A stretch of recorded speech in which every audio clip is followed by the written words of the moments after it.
আসসালামু আলাইকুম। জি বলেন। আপনি জানেন বাংলাদেশে আদমশুমারি শুরু হয়েছে, তো আপনার পরিবারের সদস্য সংখ্যা কয়জন সেটা আমরা গণনা করতে এসেছি। জি বলেন। জি, আপনার নামটা? দিনমজুর। না, মানে আপনার পেশা না, আপনার নাম। আমার নামই দিনমজুর। আপনি কি বিবাহিত? জি। কয় বছর হচ্ছে বিয়ে করেছেন? 1 বছর। আপনার কি বাচ্চা আছে? জি 2 জন। মানে আমি 2 বিয়ে করেছি। ও আচ্ছা। আপনার স্ত্রীর নাম?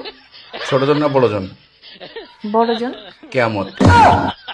কিয়ামত। আর ছোটজন? তুফান। ও তুফান। আপনার সন্তানের নাম? ছোট জনেরটা না বড় জনেরটা? কিয়ামত জনেরটা? ঝড়। ঝড়।